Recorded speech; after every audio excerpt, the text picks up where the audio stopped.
Musical harmony is often described in terms of brightness and darkness. Major chords are bright, while minor chords are dark. I'm going to go ahead and call this phenomenon harmonic luminosity. The question is, how can we map out harmonic luminosity? How can we map out the relative brightness and darkness of all chords, scales, and keys? For example, what would this chord progression by Nikolai Kapustin look like on such a map of harmonic luminosity?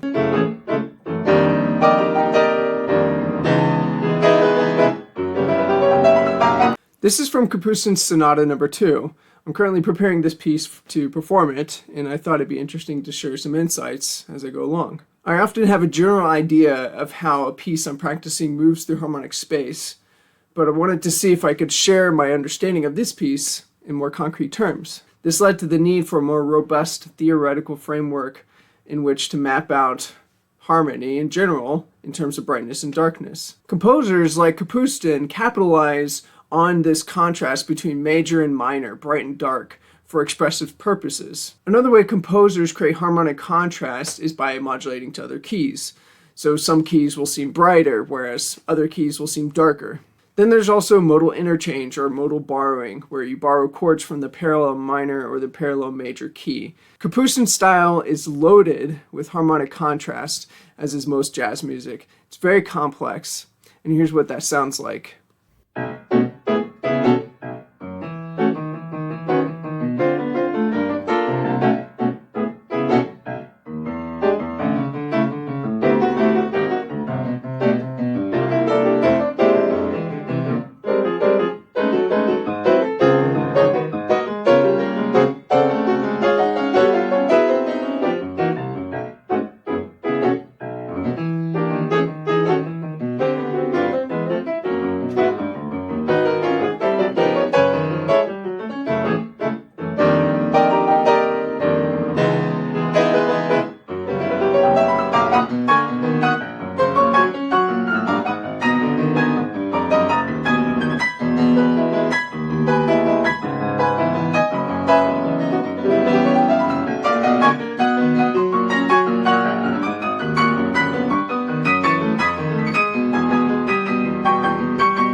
So again, the big question is, how do we map out the complexities of all this harmonic change that is occurring in a piece such as Kapustin's Piano Sonata? I'm going to give a crash course, flyby overview of the technicalities of this space of harmonic luminosity. Our first axiom is that the circle of fifths is the fundamental harmonic order of all notes. We will ground all notions about the harmonic quality of individual notes on their relative positions around the circle of fifths.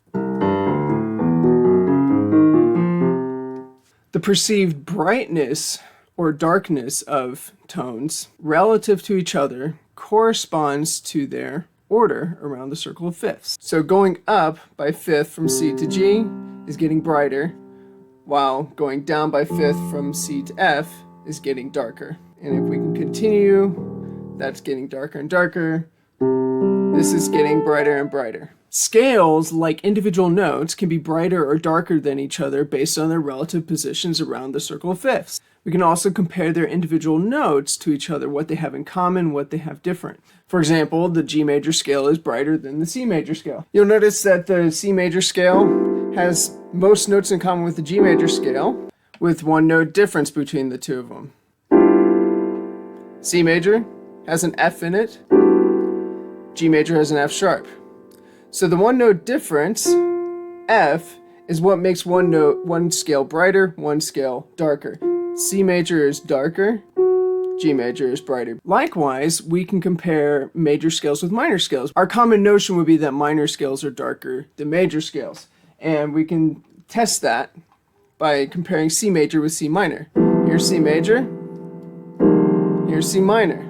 They have these four notes in common. C major has these three notes added, A, E, and B. C minor has these three notes that are different. And so we see that C major is brighter than C minor. So we can compare any major and minor scale and their modes, And we can also compare chords. So this is a C major chord compared to an F major chord. We see everything shifts to the left, and that means that F major is darker than C major. And just as we compared major scales with minor scales, we can compare a C major chord with a C minor chord. We have two notes in common. The major third is E, the minor third, E flat. E flat is on the dark side of the two notes in common. E is on the bright side of the two notes in common. And this fits our notion that it's the third of the chord, the major or the minor third, which gives it the distinctive harmonic quality of being either bright or dark.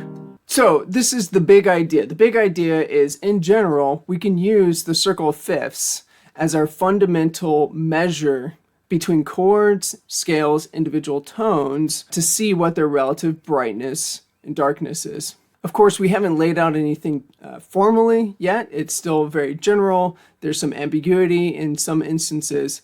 Hopefully we can go towards something more formal as well. So while the circle of fifths is our fundamental measure of harmonic brightness and darkness, the Tonnetz, as we see here, gives us a fuller picture of the chords that we need to look at, because it also includes major and minor thirds. The Tonnetz has been for centuries the classic way of viewing harmonic space, because the perfect fifth, major third, and minor third are the three fundamental simple harmonic relationships that make up pretty much every chord. On the Tonnetz, the circle of fifths is stretched out in a line. And when I press C on my piano, all the C's light up. For visualization's sake, you'll have to follow which C I'm going with. So going up the circle of fifths. And as we said before, when you go up by fifth, that's getting brighter. And when you go down by fifth, that's getting darker. So going up the Tonnetz, we're getting brighter. When we go down the Tonnetz, we're getting darker. And so every vertical column is its own circle of fifths, but we'll see how they're connected by thirds.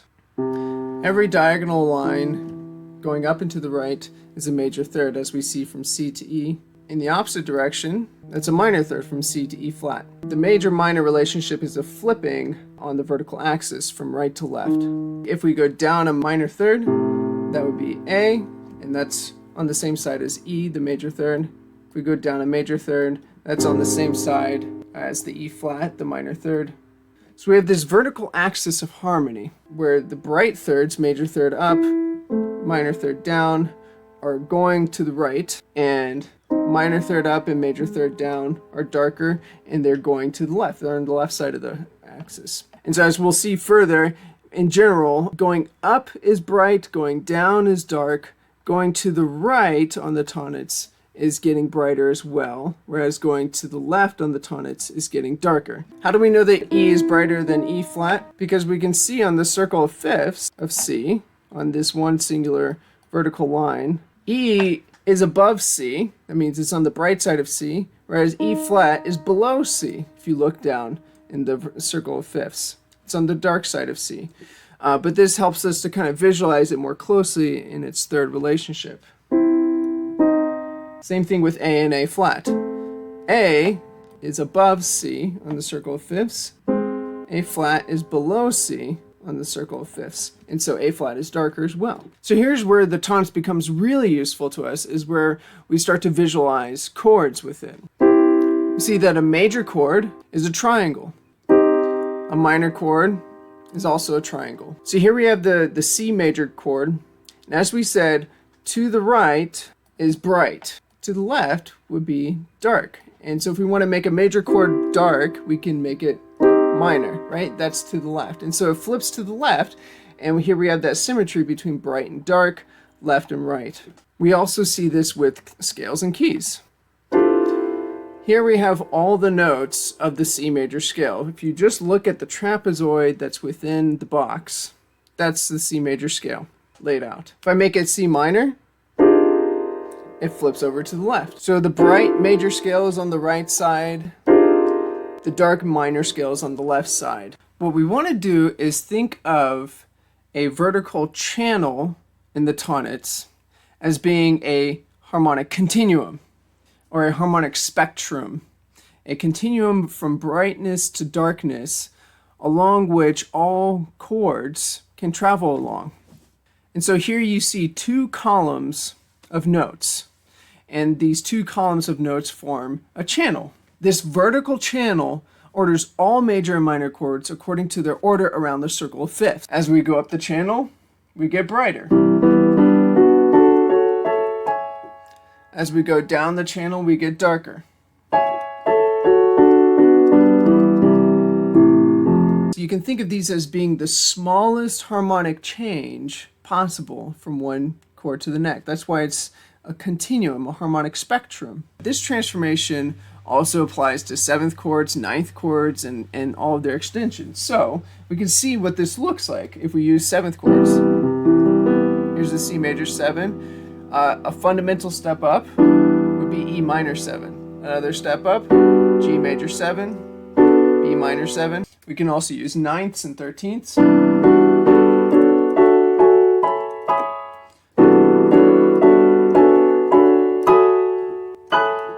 An interesting possibility in view here is the use of a sharp 15th, which has been used by some musicians such as Jacob Collier. Self-consciously, Jacob Collier has described it as an extra extension past the 13th. So the sharp 15th would be that C sharp.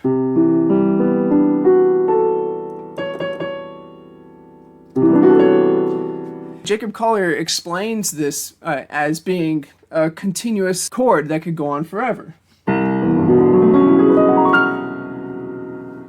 So what can we call this transformation? The term transformation is something that is formalized to describe the relationship between two chords, describing the change from one chord to the next.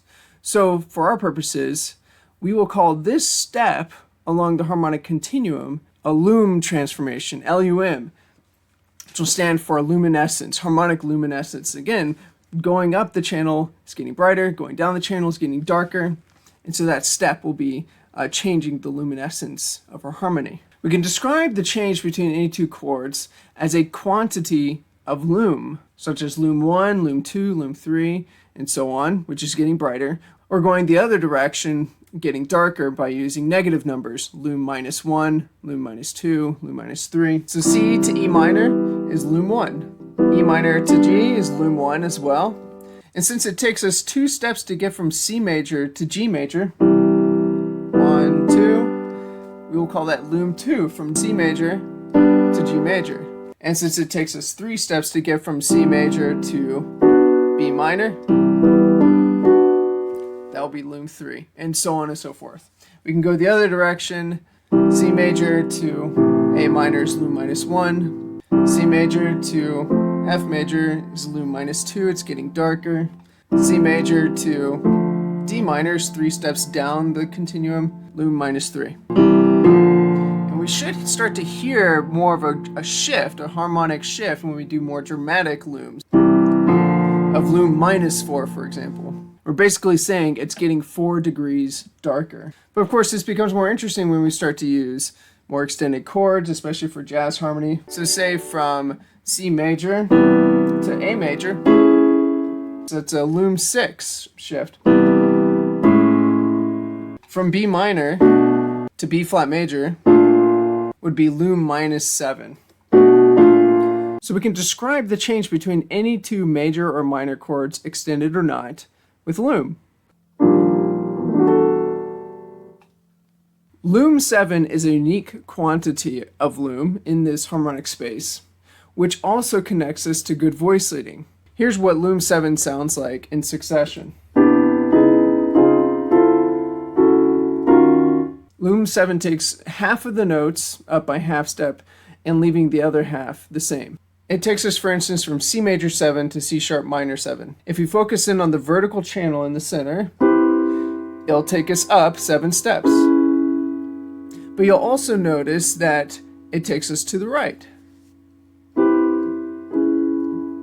In other words, we've gone far enough up the harmonic continuum that we've wrapped around to just beside the same chord, but now in the next channel over. This kind of chromatic slide from one chord to the next is commonly used by jazz pianists and other composers to create a noticeable harmonic shift while also using good voice leading. And here's where the label Lum 7 is important, because it captures both of those ideas. It quantifies the bright shift, the harmonic change, to 7, while also showing the voice leading. On the Tonnetz, a half step is always a horizontal line. We see this from C to C sharp.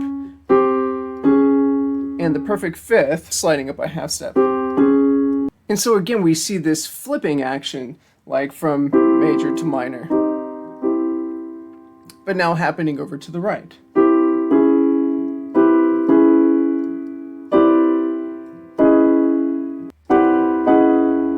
Here's what that sounds like going down. We can start with a major chord, make it minor, and it goes to the left. Slides down to B major, and so on and so forth. It just keeps drifting to the left, and everything's stepping down by half step. In summary, Lum 1 steps vertically through the Tonnetz. Lum 7 moves horizontally through the Tonnetz. You can think of Lum 7 as being a shortcut through this harmonic space, because remember, it's a big shift up, but just a little step to the right. And so it's a shortcut through the harmonic space through voice leading. And we can visualize this sidestepping as a flip. And to help us remember that Lum 7 is special, we're going to go ahead and give it a new name, flip, the flip transformation, because it flips over the vertical axis. It is interesting at this point to realize how flip, or Lum 7, is closely related to modal interchange. Like we said, composers use modal interchange, modal mixture, to create harmonic contrast. Modal interchange borrows chords from the parallel major or minor key. The relationship between most chord exchanges in modal interchange is the flip transformation, Lum 7. For example, here are the flip transformations from the minor chords in the key of A minor to the major chords in the key of A major. A minor to A major.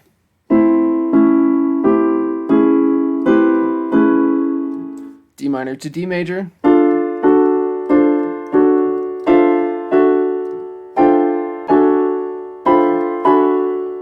And E minor to E major. Now, what about the major chords that are in the key of A minor? We didn't go over those. Here's where the flip transformation really helps us. How can you make a major chord brighter by going to a minor chord? Because major chords are brighter than minor chords, right? Well, some minor chords are brighter in this space with relation to other major chords. So let's demonstrate. Here's the major chords that are in the key of A minor going to the minor chords that are in the key of A major. Here's C major going to C sharp minor.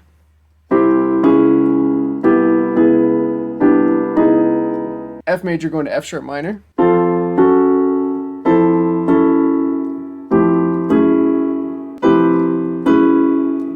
This matches our common intuition that some harmonic changes sound like they're getting more major, that is getting brighter, or more minor, which is what happens when you go from the minor key into its parallel major, or vice versa. Now that we've mapped out the space of harmonic luminosity, let's go and take a look at some examples of Kapustin. Here's the excerpt from the beginning of the sonata.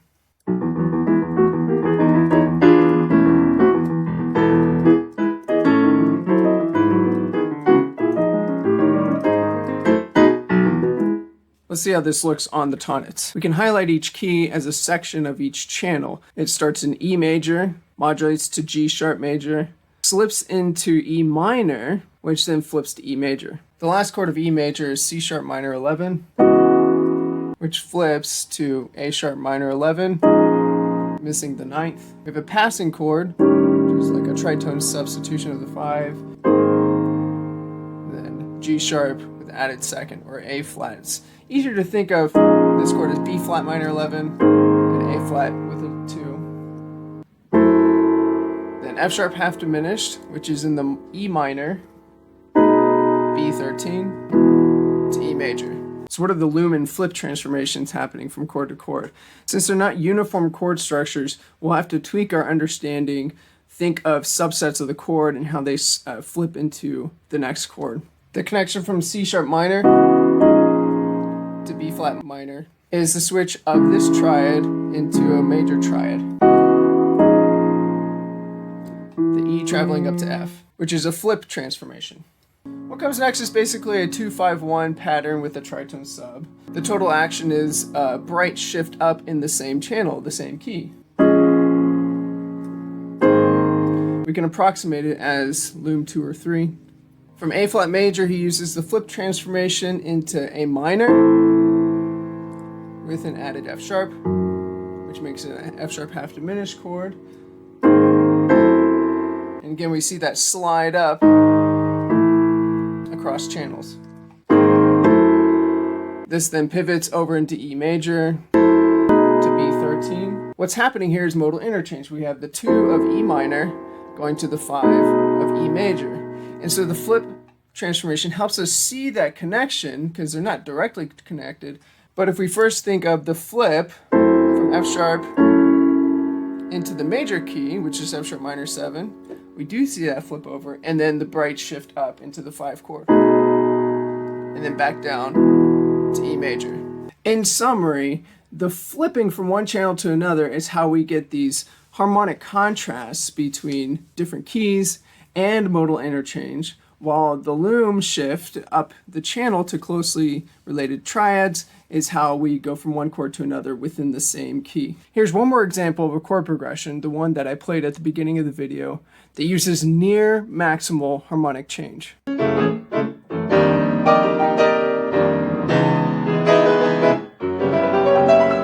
It's the first 3 chords that I want to focus in on, and you'll notice that they have a visible pattern to them. And like I said before, these chords exhibit near maximal harmonic change in this space. First chord is F sharp minor 9, which shifts to F sus 13. You can also think of this as E flat major 7 with F in the bass. The apparent connection that we see between the chords is a lot of half step raises. 4 notes out of 5 slide up by half step.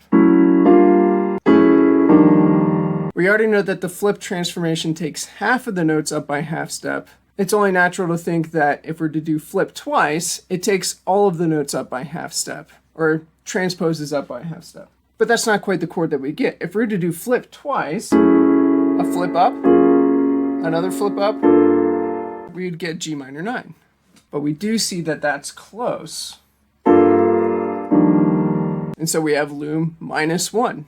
So we can view this as a flip up, another flip up, and then Lum down.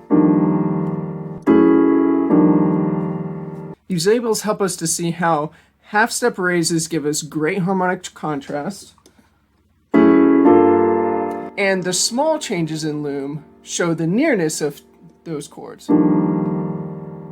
So it's a composite action of the half step raise and a slight shift into a near harmonic chord. Luckily in this space, all these transformations are simply transitive, which is a fancy way of saying that we can add them together to come up with one single transformation, one total transformation. Since flip is Lum 7, we're doing 2 flips in a row. That's 7 plus 7 is 14, minus 1 is 13. The total transformation is Lum 13, meaning that if we were to go 13 steps up this channel, we'd make our way to this chord. But here's the fascinating aspect of this space. One thing we haven't discussed yet is how big is it? It's a cycle of 24 steps, meaning if you were to start on one chord and go around the Lum cycle 24 steps, you'd get back to where you started. That is to the same chord. Which means, what is the farthest you can go around this circle to get to the other side of it? It's 12, which is half of 24. But if we're interpreting this chord change as Lum 13, that's farther than the farthest you can go around the circle, because you can get to that same spot by going the other direction around the circle, down 11. So is it getting brighter by Lum 13 or darker by Lum minus 11? Here I'd say it's ambiguous, which is good for our purposes because we don't necessarily need it to be either way. It can be open to both interpretations. If we think of it as Lum 13, then we're capturing the sense of it flipping up by half step. But in a sense, it's kind of ambiguous whether it's getting brighter or darker. You tell me. In either case, it's near maximal. The maximal change is 12 because that's all the way to the other side of the circle. And the point is that it's right next to that 12. Moving on, here's what I find is very fascinating, is that the next chord change is the exact same Lum change. Again, it's Lum 13. If we walk through it, flip, flip again, Lum down, we get to the C sharp minor 9 chord. So looking across these three chords, Lum 13, Lum 13, which takes us to C sharp minor 9. F sharp minor 9 and C sharp minor 9 are very closely related. And so this Lum 13 sliding across the Tonnetz actually loops back around to the other side just above where we began. It's just an interesting way of looking at it. The next chord is from C sharp minor 9, we go to F sharp, sus 7 with a flat 9. Flipping over to the left gives us modal interchange. That is, we're in the key of B major with a 2 chord, slip into a modal mixture version of the 5 chord, which then resolves to the tonic B major. That's it for now. I hope that was insightful. I hope it gives you some new ideas to think about, to think of the new possibilities with this paradigm of Lum and flip, how it relates to modal interchange and harmonic contrast. I'm planning on taking a look at some more of Kapustin's piano sonata and sharing insights into his complex harmonies and rhythms, etc. Because there doesn't seem to be many people that have looked at his music, and there really seems to be a lot to be discovered there. Take care till next time.